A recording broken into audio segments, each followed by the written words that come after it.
Hey, The GOAT is back, baby. This is No Labels Podcast. We in the building, man. Look, I had to get the juices flowing. respect to Cole, but I just FYI, I Yo, pre-gamed with Ti. listen, I'm just listen. Yeah, gonna yeah, put that yeah. out there So for the I record. gotta Before he dropped Cole, I was pre-gaming listen. hard on the drive-in, and while we were sitting here, I pre-gamed with Tip. Ti killed it. I ain't like, and that was gonna be the song I was gonna play until J Cole dropped the little mix. Also, Juvie, listen, it's a call. I don't know exactly what it means. I might have to just attend a few more meetings with the millennials and like the black millennials and the 92 percenters to see what the next call to action is. But Juvie done dropped, Ti dropping, Heat, Cole drop. Like they trying to get us back outside. We got to find out for what. Who else you need somebody to drop? Everybody dropping. Hey, What I mean, but Brandy and Monica just came off the boy is mine tour. It's they stirred something up. music is in a good place. The crazy thing about it, like mainstream, like last year they were saying hip hop was in a bad place, hip hop R&B because it wasn't charting, but musically, Oh. like I was telling somebody, it's like okay, it's a shift. I promise you, like people think I'm gonna like okay, I'm gonna put my 10-4 hat on. The Kendrick Lamar and Drake beef shifted it shifted everything to me. Cause Okay. to me, I feel like ever since that beef, everything has shifted. All the OGs coming back. You got Nas rapping again.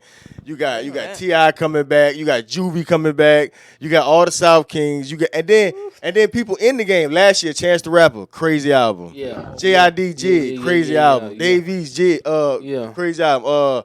Folded. What I can't think of her name. Folded. Kaylani, killing it. I'm talking about real R&B. She runs Oh yeah.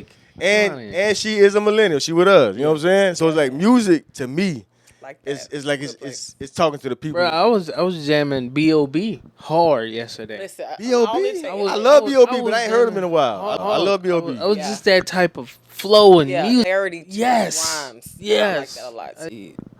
I like it, man. Title of the podcast is Hunger Games Hunger 2026. Games 2026. May Y'all the know I odds can't be hear ever lines. I don't in know your what- favor. We're gonna get into that. Odds. We're gonna get into that, but just the icebreakers. All right, let's Like, ride. like we're gonna have a little fun, but it is the Hunger Games.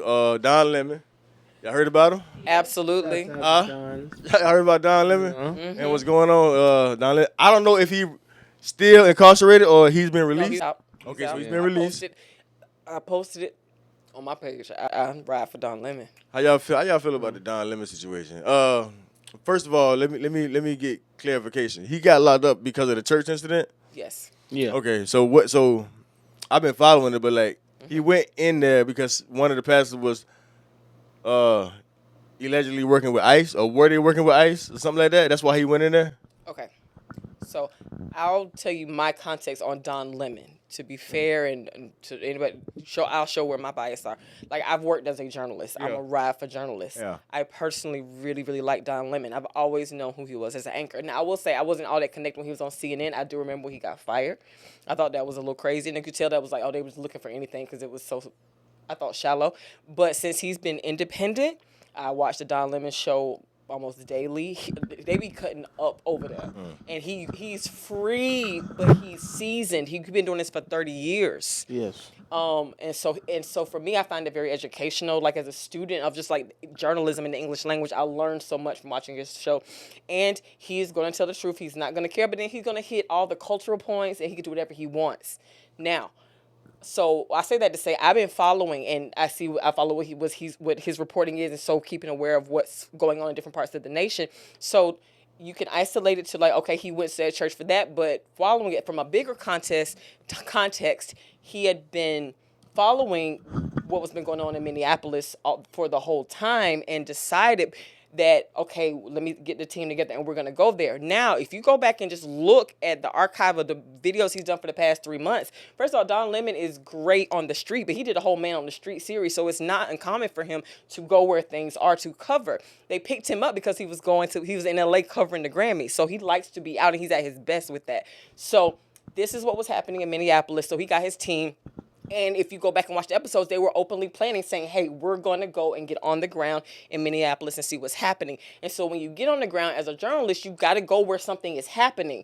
And journalists get tips all the time. So if you get a tip, hey, this group is going to be at this church and this is why. So he's just taking in information as a journalist. He said several times and live streamed the whole thing. he said several times in the live stream, I am not here with them. I am a journalist covering and chronicling these events. And so to have him asking questions, even if the protesters were breaking the law, the journalists have a right to cover that, and it is the foremost profession protected in the First Amendment of the Constitution. Yeah. You got to be able to report what's happening, because if you make reporting what's happening, even though it's illegal, if you make it illegal to report it, then how much illegality goes unreported, and how much is happening that we don't know? Yeah. Would we know what's going on in Minneapolis, down here in Savannah, Georgia, without reporters, without journalists, without people following the stories? And eventually, if this is happening, some people will go on the ground. If you got 50,000 people on a day and a weekend shutting down the city, that's why. So he was arrested, but it was him, Georgia Fort, who been a journalist but independent. I want to say she's the vice president of the National Association of Black Journalists. Yeah. And there were two other people, but they weren't journalists. But they arrested two black journalists. Don Lemon is Don Lemon. He's very resourceful, very financially. She is not as resourceful. So I'm not sure if I haven't checked. I'm not sure if she's still detained. But even you couldn't find judges. You couldn't find judges who would sign off on, to move forward with the charges. Like, these charges ain't gonna stick. So it ain't gonna stick. I mean, but again, if you isolate certain things, now you do have other journalists saying that they think it was wrong for him to go into church, and that you can completely have that opinion. You can disagree, but it doesn't change what he's legally protected to do as a journalist in that capacity. No, it definitely. So I thought it was wrong. I thought it was wrong, and pay attention to what else was happening in the nation and the world while this was happening. And everybody was talking about this. I can understand. I sleight of hand. I can understand the argument when people say he wasn't supposed to be in. I can almost agree with it, but at the same time, I'm looking at the bigger picture. This is why I'm calling it Hunger Games 2026, because he could be wrong for going in there. You know what I'm saying? Mm-hmm. Like that. Honestly, that wouldn't have been my first choice the way he did. But the bigger picture is he is media. He is a journalist, and how this regime is moving is real dictatorish, because the first thing a dictator or anybody who's trying to gain control, the first thing they're going to do is try to control the perception, the media. Yes. And that's the first thing they attack. Like they want to control, and then it's to the point where I don't know if they think everybody is dumber than them, or if they literally putting out nonsense thing, like basically saying, you seen this, look, we seen this. Everything going on in Minneapolis is footage of every incident. We know what's going on from multiple angles, but they will literally tell you what you did see. There was one outlet very that showed the Kristi Noem, the National Security Director. Yeah, Kristi Noem. Yeah. They showed a side-by-side of her first statement calling him a domestic terror. Well, Alex Preddy, the one who was killed most recently, but calling him a terrorist and all these different things, and saying, oh, he did this, he brandished his gun, he was trying to massacre. They played her statement side by side with the actual video of what happened. They were like, listeners, viewers, listen to this, watch this, and let me know if what you're seeing matches what she's saying. Right. And that's just how they reported it, that one outlet. And I was like, I thought it was very effective. But that's me. It's crazy. But you can tell where I stand on that issue, and I'm glad that he's out, and like once he really settled, he gonna go harder. But I think it was foolish and a waste of resources and misplaced priorities and misplaced processes and all of the above. Let's be clear, like we seeing, like it's like we was talking before, like even you said the last episode, and it's not a race thing, but. The one, but black journalists were arrested. The one group of people in America who is not surprised right now is definitely black people. It's like a lot of people is waking up to the Matrix like, oh my God. Like Donald Trump is, you know what I'm saying? This is my opinion, but he basically using the White House as his personal trap house. And he is getting a lot of money out of that White House. And it's like, nobody can deny it no more. You know what I'm saying? Like you can lie to people when things okay. Like, okay, if as long as I can afford my house, I got my little boat, I got my little toys, but you can't tell people what's not there. You can't tell them that we are flourishing and we. You gotta decide if you're getting bread or eggs. The hottest country in the nation, Willie. What are you talking about? It's a lot of there's a lot going on. Yeah, it is. Like I said, man, it feel like Hunger Games. It's like, yo, but you got to be able to laugh, man. You got to be able to like live. It's like how we living right now. But I do got some other little icebreakers Yeah, before we but- get into the deep dive. But Don Lemon is free. Don Free, man. Shout out Lemonhead Nation. Shout out that. You know what I'm saying? It's so much other stuff. I don't even want to dive into the government side because we'll be going on podcast. Yeah. I do got a question to y'all. We all Oh, wait. Oh, I'm sorry. Go millennials. ahead. I do got a question for all the millennials in the room now that we getting older. I have a personal beef with the food in America, and like me and my brother talk about it a lot, but it's really irritating to know, like, look, are they just that ruthless for the profit, or is somebody intentionally like trying to kill us? Because this bread, like, it's ridiculous. Like, you know, like real bread, it's getting to the point like real bread is not supposed to make you like bloat you. Yes. It's not like real bread, because real bread only has like 2 or 3 ingredients supposedly, and it's only good for about a week. You know what I'm saying? Exactly. Like real bread. Good food should go bad. Yeah, and it's like it gets to the point even if you try. And Tim, I definitely want your input on this, being that what you just dealt with medically. Okay, like okay, like 2 years ago, I was pre-diabetic. When I got my blood work done, they was like, okay, you pre-diabetic. Okay, I just got my blood work done last week. Okay, I'm no longer pre-diabetic. Amen. Yeah, thank God for that. You know what I'm Come on saying? now. My wife drugged me to the hospital last. But anyways, and it just, I started fasting a lot, like doing a whole lot of like, what they call it?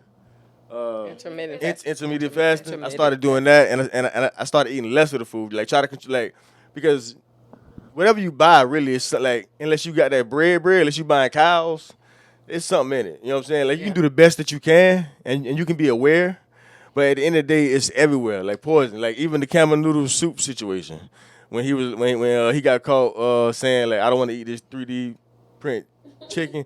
I mean, I never thought Campbell's noodles was the healthiest thing, personally.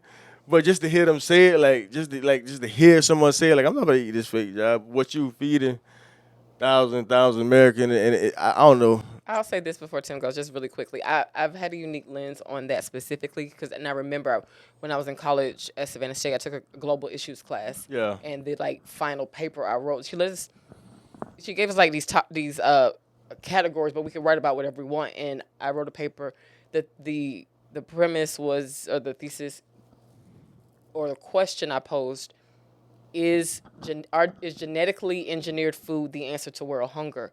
And that whole conversation of genetically engineered food was really kind of on the rise. And so I did a lot of research on that. And now, you go 20 years later, and I'm reading ingredients on about a V8 Splash. Ingredients in this have been genetically modified or genetically engineered. And when I see that, and I'm like, and also for the conclusion of my paper, I thought the research was, it's not about having enough food. The earth has enough to sustain the earth's population. It's politics. Who gets it, and how, because you got some places starving and some places that are wasteful. But there is enough to go around. And so that after all of that and citing all these different sources and reading it, just really like, you know what? It comes down to it. There is enough for everybody. But who gets what, when, and how is the crux of politics. Power. Yeah. I was asking you that because you just went through your situation. Yeah, I want to hear and what Tim got to say. It's a lot of health. It's food, cause even dealing with my pre-diabetics, like that changed because of I just became more aware of just like, okay, my body. You know what I'm saying? Working out, how I was eating. Yeah. Like, first of all, we eat too much. Literally, like, we're not supposed to eat breakfast, lunch, and dinner every day. So much food. It's too much. That Dubai. So I eat so much food. But what's your thoughts on this? Cause being that you dealt with the blood pressure issue. I don't think we're educated enough, or I think what America in the food industry does to coincides with the pharmaceutical industry is that they bank on us not being diligent or self-motivated to stay healthy with all natural herbs and stuff, because because of the stroke, I had to change how I eat. Of course, no sodium, but then I had to understand what also is hidden, what ingredients in foods are hidden with high sodium amounts. And then, like, I never eaten beets before, but beets open up beets are the very blood good, flow, very good. and it's good for circulation. So I started eating beets. But then, even though I'm eating better, I still have to pay attention to the medicine I take and the side effects. Luckily, my sister's a doctor in pharmacy, and I can call her and be like, "Hey, I'm taking this one. What does that affect the body?" And she'll tell me, like, most blood pressure medicines have very heavy detriment to your kidneys. So yeah, you can get off. I can lose 15 pounds, but then the medicine I keep taking, and they'll always tell you, don't stop, don't stop taking your blood pressure medicine. Don't stop taking your blood pressure medicine. But yeah, long term, I'm gonna have kidney failure if I keep taking the certain ones that has that side effects. So I really think it's a combination. They bank on us being dumbfounded, lazy, Lazy. in That's why I was asking because all of us are millennials and I'm be 36 this year. Lord Jesus. I have a question on that health tip. I just saw a video just yesterday that Kevin on Stage posted, and he just posted that hey, I'm going to I went and got my annual physical. Black men, go see a doctor Yeah. or something like that. And the comments were crazy. He's like, I don't think y'all know what happens at a physical, but it did reveal just not just maybe an ignorance, but also just a conditioning of like it's almost like it's weak to go to the doctor as a black man. That's what they talking about. So- prostate. So when they go get their What- prostate, they what- won't do that. Right. But Kev posted, Yeah.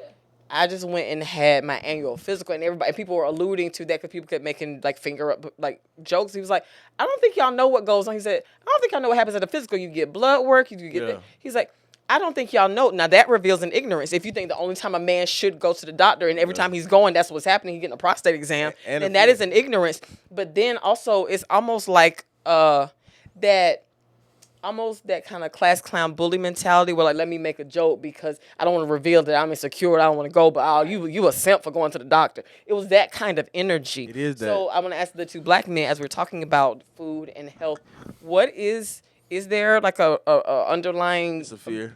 perception of what it means to go to the doctor as a black man? It is, but it's a fear at the end of the day. Like, okay. What's like, the fear? that bad news. It's like at the end of the day, like especially when you especially especially when you got a lot of people depending on you.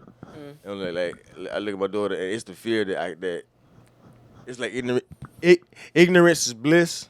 That Yeah, type I of do deal. understand Yeah. that. It's like Yeah. okay, yeah, it's okay. So- Something may be wrong, but I don't want to know because I don't got time to stop right now. I completely, and again, talking about some other things, just me, I completely That's get a that. and But then how that's a much bad of- mentality now. But how much of that is also pride? It is pride. Very much. Definitely It's pride. heavily Definitely pride. Like, pride. It's definitely pride. Especially if you say this faith we have, we believe God is like, oh, you think that you alone are sustaining your family and It's everything? definitely pride, But definitely then pride. also, I think it's that fear, pride mixed with ignorance to the point of like, well, even if there is a diagnosis, the earlier you identify it is going to always be better. Yeah. So delaying and avoidance is not a solution. That's when you go into the conversation of coward or king. Oh, You know what I'm gotcha, saying? yeah. Because cowards continue to run. Talking about black men and Yeah. resistance to Like- going to the doctor. Where do y'all stand, black men? I want to hear from It's y'all. scary, but I'm saying we don't like, especially me. Like both of my parents, they last days were like hospitals. So like even now, like when I go in hospitals, I slick now catch like a little anxiety in my heart immediately. Like, me not trying it just because I done seen so much trauma come through there. But at the same time, it's like I was saying that just to further the conversation because we all older millennials, and it's like those of us who are going to win in the second half of life are those who are aware of that because what you know about your body, how it works, is going to determine your output. You know what I'm saying? Because you're not going to be able to magnesium, potassium, stuff like that. Like you can be depressed because you low on magnesium. Yeah. You know what I'm saying? Yeah. You can have like high blood pressure because you may be low on low on potassium. While you out here saying you got anxiety, but really you low on magnesium. And even with that, one of the simplest things, and it's like, again, I'm guilty of not, but truly 70% water. We do not drink enough water.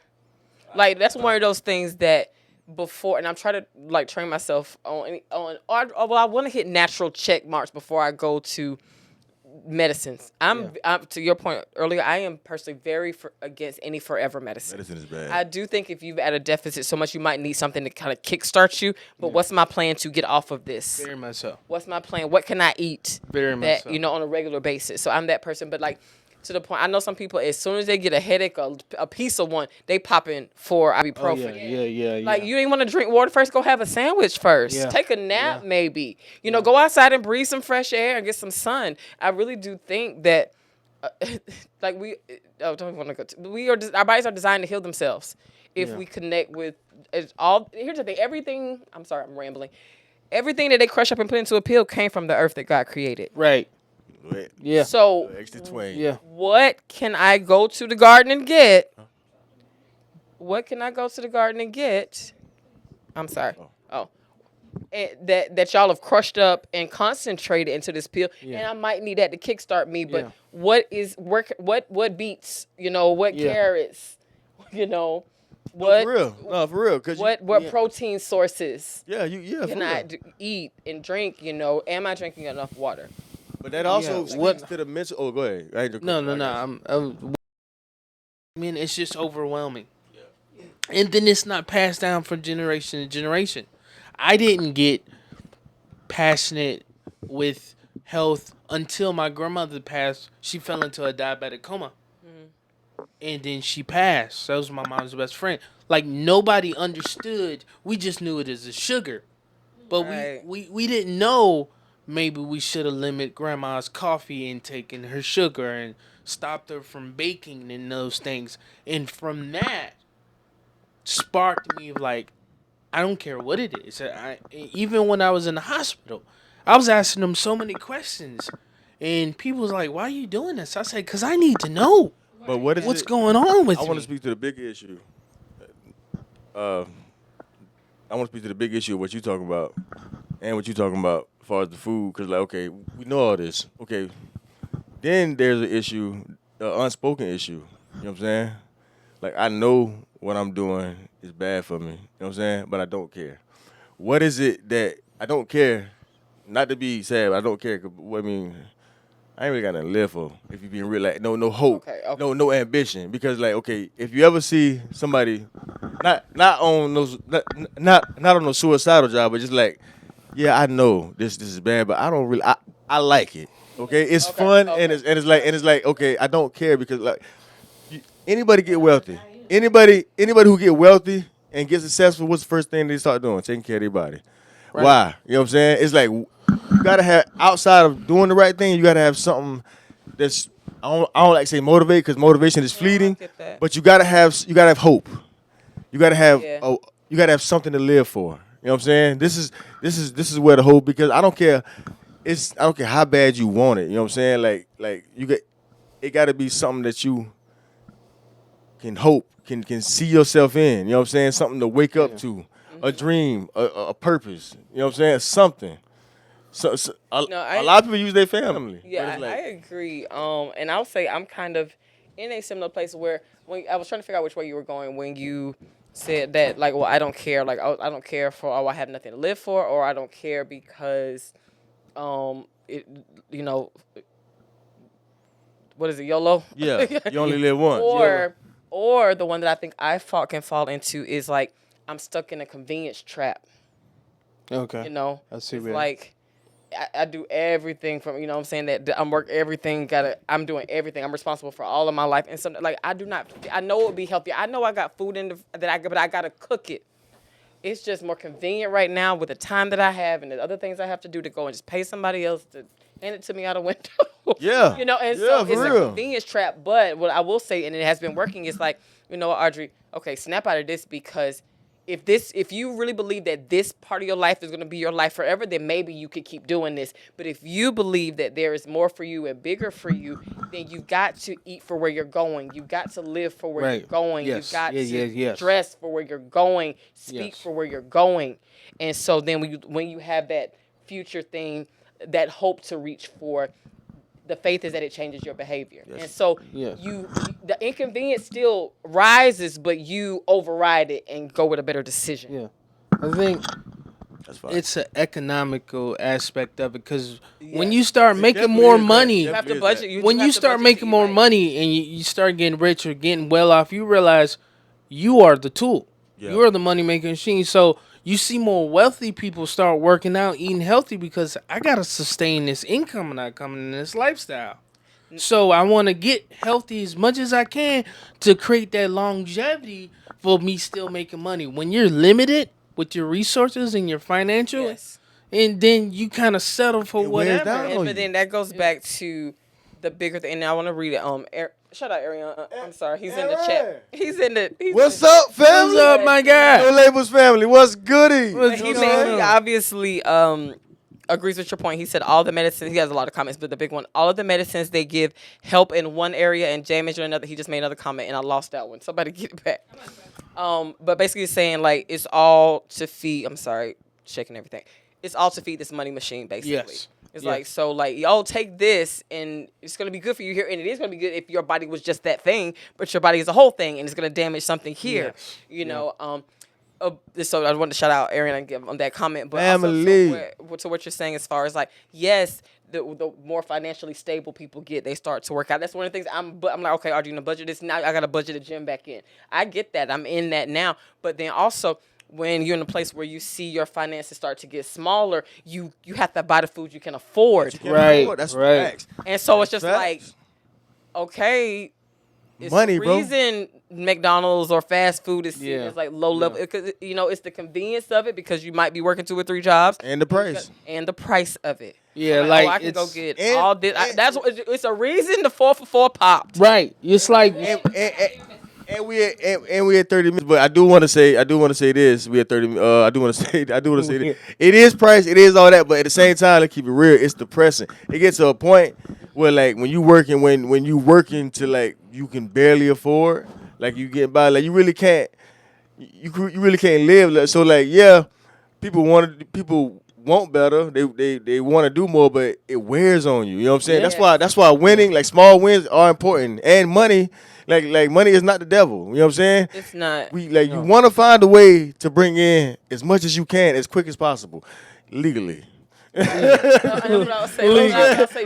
you said, the But- small wins, but I think yes, the small wins, but I'm learning how important it is to celebrate them because is, it's yeah. that celebration. you got to. It's fuel for to It is. continue. That's facts. It's It's a fuel to continue. But again, also you have to kind of like make your celebration commensurate with what you're celebrating. So if my goal was to lose 15 pounds, my celebration don't need to be, I'm stopping by Trix and getting a plate of ribs. Right. Oh my God! Shout out to Trix. Shout out But- Trix. I ain't gonna lie. Shout out Trix for real. Yeah. Yeah, so we- Yeah, out Trix man. for real. And so then you have to but then also it's a cultural thing that we reward and celebrate around food, and I do think there's something in the fellowship of that, but I had to learn how to celebrate differently. Okay, once I lose this weight or get this size, I'm going to buy myself this kind of dress because I'll have the confidence that I didn't have when I was this size. But I can't be like, oh, I'm finally going to go to Baker's Pride and get a dozen wedding cookies. That's counterproductive to the thing you're Shout out to celebrating. Baker's Pride. What? I'm hitting out all the Savannah staples. know, Y'all man. Listen, I'm a cook. Look, I'm a cookie. I love cookies. But You saying? you tapped into something so powerful. Just think about it. How much do we base our lives, our events, our fellowships around food? And I'm not mad at that. No, Like, I and like I, that. and I would but argue that it's biblical. I'm not mad at that. You know what I'm saying? And I think it's happening, at least in the Black women brunch community. The Millennial Lunchable, the charcuterie boards are a thing. Okay. But Facts. Right. like Something I think it really hit me about maybe 7 or 8 years ago. I'm like, I do like the taste of it, but I don't just enjoy soul food like that. I don't enjoy how I feel. Yeah, I feel that's what it hungry. is. Come That's on. what it is. And so even when I go like Thanksgiving, I literally get like a spoonful because I do want to taste everything. And so I end up with like a sampler plate, and then like, okay, what I like, mommy make me some to go of that, but I can't eat a full portion of can't. everything I y'all can't. cooked. Yeah. I won't be able to get out that. I don't like And to then- eat and feel bad. I don't like That I part. don't like that over full. Like I'd rather be a little bit hungry than a lot bloated. Yeah, I don't like When you go travel abroad and you go to these different places, and they'll tell you, "Oh, we banned a bunch of this. You in America, no, y'all." that's fact. But You know? real food gives you energy. Like if you eat Yeah. a meal of real food, It's it gives you fuel. energy. Yes. You can eat that food and literally go out and enjoy your afternoon. Yeah. But when you eat like the whole plate of soul food, you gonna sleep for at least 19 hours Listen. after that. Like Now, Dead. now You you gon- asked me. I'm sorry. Go ahead. no, go ahead. You asked me about Dubai. Now, the one thing, and I have a thing like when I travel, like if I'm living in Savannah and I'm traveling to like Dallas. Yeah. I'm not trying to go to Wendy's. We got that in Savannah. Right, Take me to right, what's only in now. right. And that I'm very much like that. But when I went, it was my first time going to that region of the world. I said, let me try McDonald's in Dubai. How was it? First of all, we ate this several times and got the bone-in wings. Bone-in wing, that's crazy. Come on now. Bone-in wings, So that be good. for real. Real wings They got bones. a whole pastry case with like apple turnovers and cinnamon rolls. Yes. And scones and cheese danishes. Yes. But the chicken is like more comparable to Popeyes. Yes. Real chicken. Yes. Yes. Hey, look, Like a healthy size. They don't look like they've been pumped with hormones, but they're not puny. they're real. It's real We went meat. back at least 3 times. Like to the point, one of the big things is like I want a burger. Like I just want a good old burger. So I was in Dubai, got a burger. I was like, why am I describing this burger as fluffy? It's evil, bro. It's so, it just feels lighter. Like the Yes. like the meat felt as fluffy as the bread. It's so wicked. It was crazy. And Come so on, man. I You was think in there's there. absolutely to that. So, and moral of the story is carve out a little space. If you don't have a yard, get a drawer and some soil and start a garden. Gardening. I have seeds of all kinds. I got tomatoes and peppers and squash in the house. I love it. I would love because sorry. it's so beautiful. Yeah, I agree with all that. Like for real talk, like honestly, like it's so wicked. This is my last thing. It's so wicked to knowingly give people that. Okay, if you're gonna give it to me, at least tell me that. Then give me the choice. I'm probably still gonna choose it because I might be broke at the time, but at least I know. You know, but it's wicked. Like imagine getting before the Lord and then you got to answer for this. Like you really gave these people this. But anyways, title of the podcast is Hunger Games. Hunger Games 2020. May the odds forever be in The your odds for facts. Listen, crazy. District I 11. feel like District. that's where we at in America at least.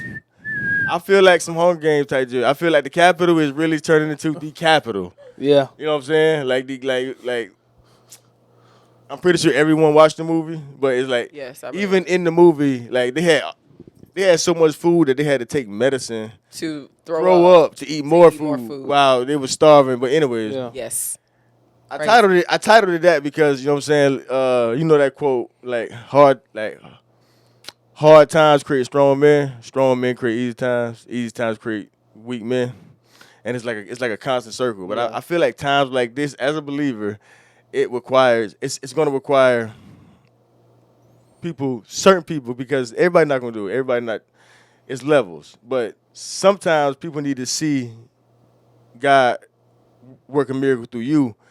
And that's gonna do something to their faith. Like basically they need to see you walk on water, like to like. But some people gotta make the choice to step. That's gonna be the difference. Everybody's not gonna make that step. God didn't put that faith in everybody to make certain steps. Right. But this is where we at. You know what I'm saying? It's like, okay, as a believer, we talking this Christ talk, and this is my forever prayer.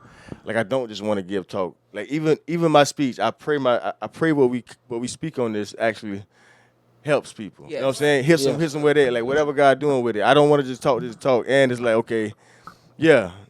That's why I believe in what this is gonna be, because I want people to see the grassroots when we had no mics and none of that. Even Humble beginnings. even to right now, I celebrated, like you said, I celebrated Yeah. 6 years. You know what I'm saying? We started out with no mic. I forever we 6 years in. That is a miracle by itself, to be 6 years consistent with, and it's like, but and then I want you to go. You know what this is? Good. This is exactly what it looks like when you see a commercial and they're broadcasting like any business and they say, and we've been in business for 120 years, and you're like, when y'all got started? Right. Yeah, it looks like this. You know, like, Apple was started in the garage. But this and, is you know, this is the center of the idea. Then I'm gonna let y'all do what y'all do. Back room, Louisiana. Basically, we talking about walking on water. In order to walk on water, you must first make a step, and after that, God got it. The step is on you though. It's like, can you step out into the unknown? The unknown equals no guarantees. Even though God is faithful, it's like you don't know how this thing gonna turn out. The unknown equals guaranteed. Faith equals movement anyway, despite of, regardless. Yeah.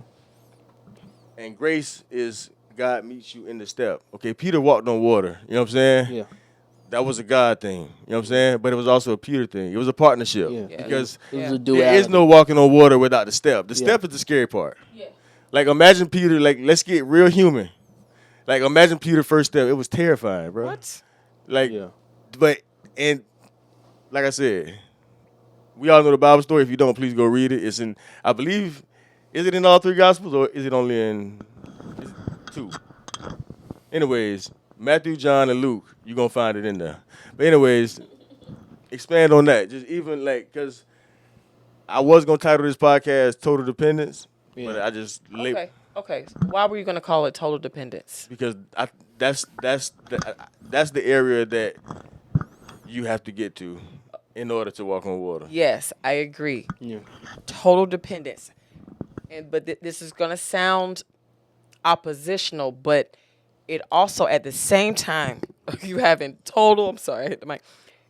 At the same time that you're having total dependence on God, you have to open your understanding up to the fact that He's still a collaborative God. Yes. Always. Always a collab. So we have to totally depend on Him to do what He said, especially when His instructions start with, when you do this, Yes. I'll do this. And- And so we have to be totally dependent that He's going to do what He said, but we also have to understand it's a collaborative thing. we do the You got to thing. do your part. We do the My thing. part don't kick in till That's you why I do wanted to yours. do it, because I wanted to bring and make it more tangible. Like, I don't want to be so faith in the clouds to where I make God a fantasy. No, God going to meet you in your real life, everyday Yeah. action. Yeah. You know what I'm saying? And Yeah, sometimes almost unnoticeable until Yeah. you notice it. Sometimes you like, Yeah. sometimes you don't notice God until after the fact. Like, I done did this. Some kind Yeah. of way I stayed up. Some kind of way we made it happen. I was exhausted. And you look back and I'm like, God I good. see it very much as a call and response. Like, okay, when you do this, I'll do this. You tithe, I'll open the doors of Yeah. heaven. You do this, I'm going to rebuke the devourer for your sake. And so it's like a call and response. And so God is like, I'm waiting on you to call. But once I understood, like, you do have to do something. We are natural. He is supernatural. And He wants to impose His super onto it. And so faith is, God is saying, first of all, God is never going to ask you to do what you can't do. Yeah. That you can't do in the creation He Make it made. make sense for him. He's not going to ask you to do what you cannot do. Right. But what He's saying is, if you do what you can do, my response will be what you can't do. Right. And that's when it becomes supernatural. Yes. Like, so you have no control over the windows of heaven or whether they open and close of your life, but you do have control over whether or not you take 10% of your income and sow it into the work of the kingdom. Yes. You have complete control over that. Yes. Can you control the windows heavens? No. No. But God is like, I'm not asking you to do that part. I'm asking you to do the part that you can do. If you'll do that, Jesus didn't tell the blind man to heal himself, but He took off, I can take off this garment that identifies me as a blind man. God said, oh, okay, I'm responding to your faith. Like, I saw your faith. I didn't have to hear, see, whatever. But, there's no other reason for you to take that action unless you believe Yeah, exactly. that after I take off this garment, I'm not going to need to be identified as blind anymore because I'll be able to see. Can I make myself see? No, I would have done it a long time ago. But I can take this coat off. I can take this label off. Meditate on this book of the law day and night that you may have good success. You know what I'm Yes. saying? And it's true. It's just like what you said. And I'm guilty of, like, you got to be honest. Okay, we can't yes, there is a supernatural part of God, and there's also a tangible human part. And if you read the Bible, it tells you how to live, and it's set up for you to success. Like God wants you wealthy. He wants you. He wants you like all that's in there. You know what I'm saying? We don't gotta over spiritualize it. And some stuff are spiritual, and some stuff I can't explain it. But just to further conversation, this for you. In doing this, what I realized is everything starts with your mental. Everything. The battle was in the mind. Yeah. TD Jakes said it decades ago. Joyce The Myers, Battlefield of the whole Mind. bit, yeah. The battle is in your mind. So it's like even taking every thought captive, and it's like even we have to redefine peace because to have total dependence, you're gonna learn that peace ain't always what you think it is. Like peace I give you, but not as the world giveth. Yeah. And it's like, okay, I want your thoughts on this, Tim. Peace isn't the absence of thoughts. Peace is authority over the thoughts. What you think about that? Because what I mean is like when you're afraid, like you're not really fighting. Most of the time when you're in a sticky situation, like rent coming and you don't think you're gonna have enough money for it, you really fighting that thought, that fear of if I don't. Even before it's not here. That's what's giving you the anxiety. You nervous on the 20th because 10 days from now is rent. Like it happened in 10 And days. a lot can happen in 10 days. So you really wrestling against the thought. The anxiety, like the thought is what's giving you anxiety. So to be able to take that thought and ground yourself and say, hey, bro, I know it's 10 days away, but right now you're in your house, you good, and you have the opportunity, like you can make something happen in 10 days. God is real. So first of all, stop right there and repent to yourself and to God. Like, I'm sorry, because I'm right in the middle of doubting you. Like, I'm terrified right now, and I'm saying you real. So what you think about the whole peace concept as far as like peace is not the absence of thought, but the authority over thoughts? Put your mic up so you thought. Peace is authority. Like, so me going through this process and me newly married, you're going to go to your marital hashing out your iron sharpens iron because you're trying to become one. It's two different worlds. So me and my wife was having conflict on just understanding each other, and I'm dealing with this and my health, and I got frustrated to the point where the enemy's key factor and skill set is to divide and conquer. So if he can separate the man from the woman, the child from the parents, and then he isolates and then he starts to whisper in his ear. So I was getting to the point where I was getting frustrated, and I was just like, I think I need to change a scenery or something, just conversation. But then I went to the gym, and then I got in the car, and I was like, wait a minute. I'm the high priest of my house. I'm the king of my house. Like, what am I talking? I'm sorry, God. All I gotta do is declare and decree. You gotta do that. I'm the king priest in my house. So I started just speaking the word and praying, and immediately peace came. Peace came when I realized that I have the authority to speak against the thing. I can declare and decree it. I don't have to accept what comes to me. So you saying peace came when identity came? Yes. Mm-hmm. When I understood my hierarchy and how God looks at things, He deals with the man. He dealt with Adam when they fell. He didn't deal with Eve. He dealt with Adam.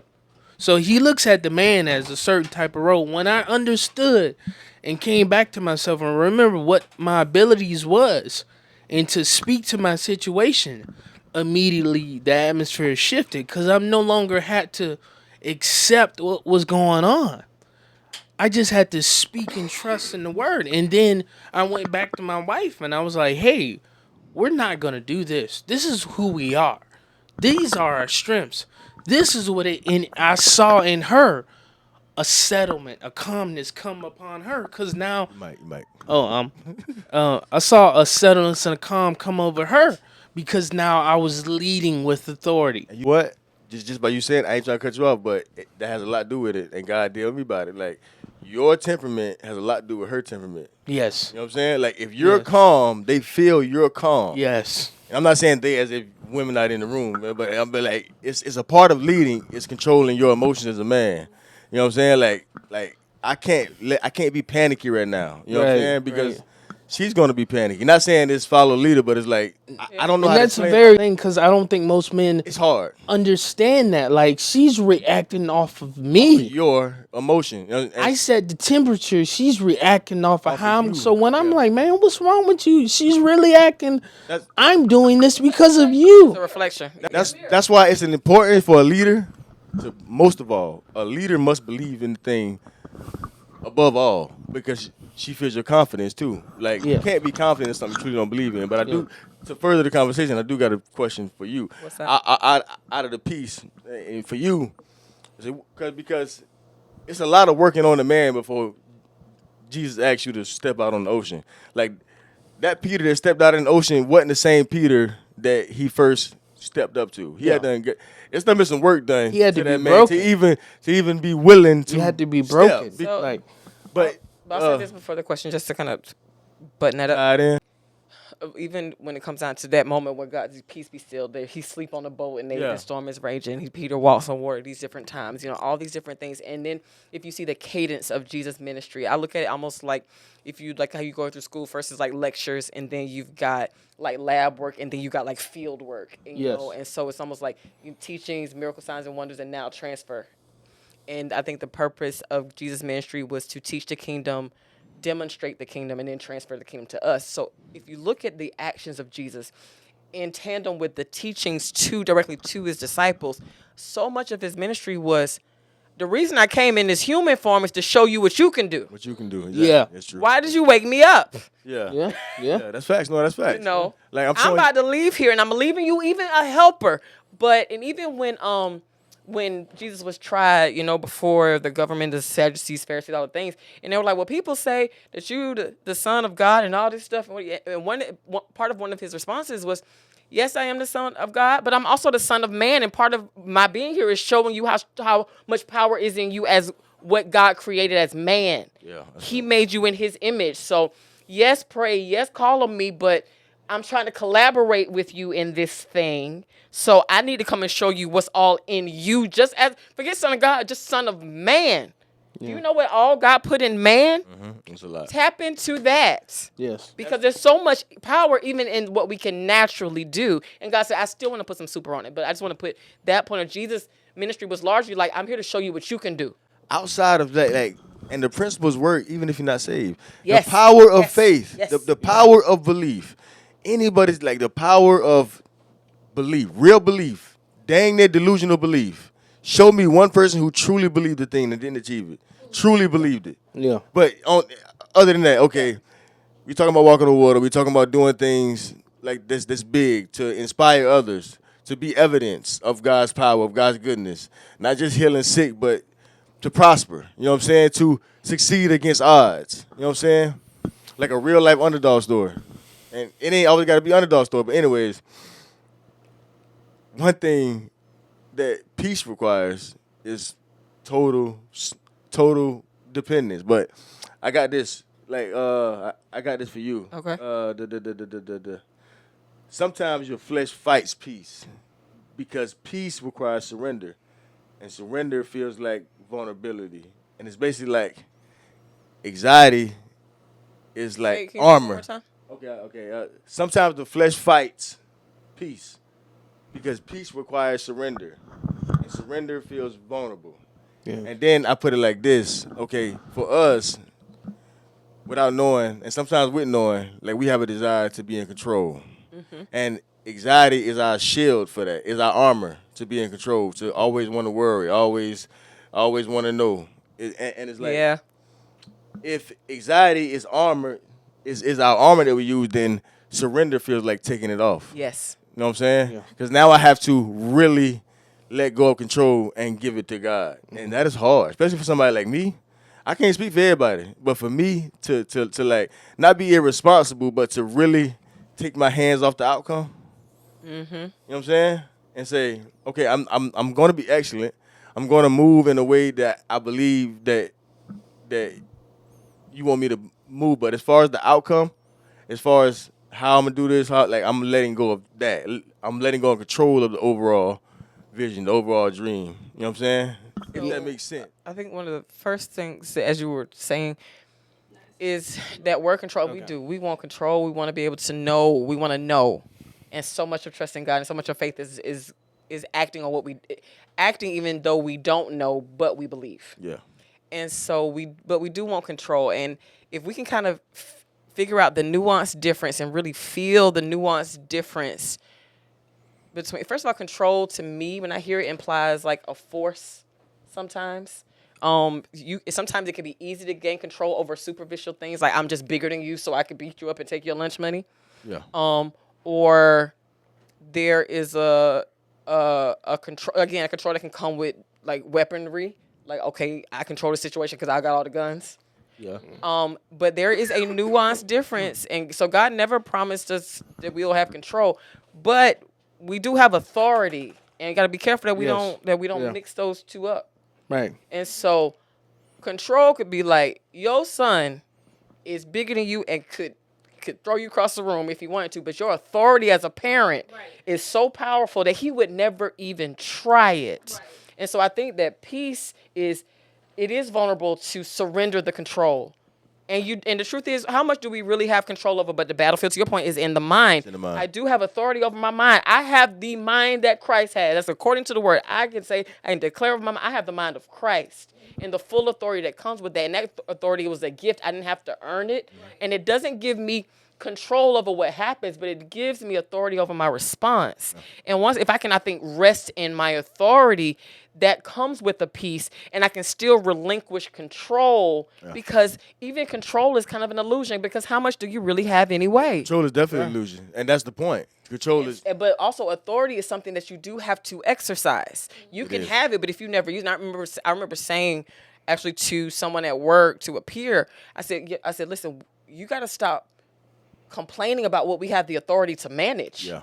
Now it may be difficult, and it may not feel good, but we still have the authority to do it, and our authority is backed by the policy and like constitution of this company. Okay. So we can go and do this and say this, and people don't have to like it, but they didn't say this. Was a scene in the movie that made me write this quote, this thought down. Authority doesn't have to argue. It don't. No. No. But if I'm trying to gain control, that may come with argument or force. Or like if you're in a meeting, if I'm the supervisor in the meeting and you got a subordinate and they trying to argue with me, if I'm arguing with them, what am I doing? I'm mishandling and not exercising my authority, because they can yell and scream all they want, but are you done? I said what I said. Yeah. And God says he's given us that same authority. And if you just embrace and exercise that, I think peace is a byproduct of that. It is. But if you think you're just relinquishing control and also not exercising your authority, then you just are vulnerable. You just out here exposed and not doing your part in the power that God has delegated. You know what it is for me? Control is definitely an illusion. It's fake, because we only have control over what we have control over.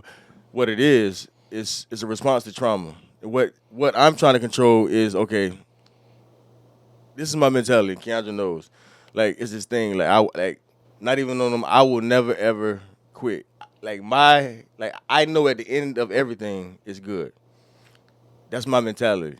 Because I've been through storms and I felt pain. What I try to control, and what I believe a lot of people try to control, is I don't want to go through certain situations that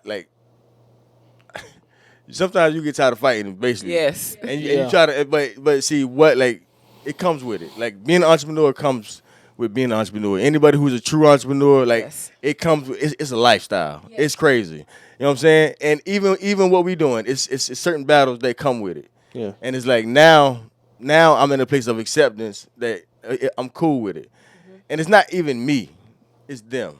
You know what I'm saying? Like, when you've been as a man, when you've been at your lowest, not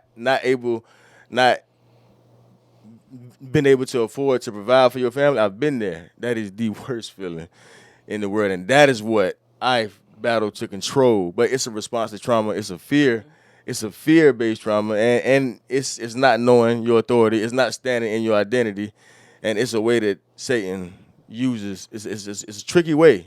It is. It's a tricky way if you're not thinking, like, because devil would have got me, but like, no.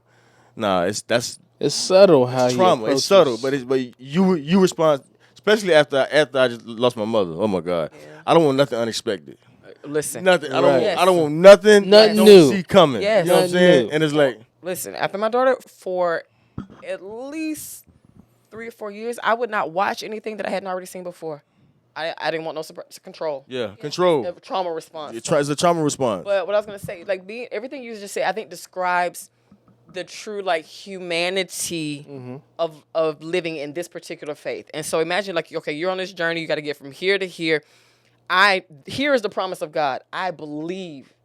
I know this promise is mine. I believe. I got enough like history with God that I know that I'm gonna get there. Like so I can keep going. But the pathway to get to what I know is through a bunch of what I don't know. That's entrepreneurship. Yeah. It's like, oh, I know it's going to pop, but I don't know all the things on the way to what I do know, and that's a struggle to live in daily. Because then halfway through, you might be like, again, if you could see the progress you made, you could celebrate. But when you're in the thick of it, you be like, dude, is this even working? Because the unknowns outnumber the one big thing I know.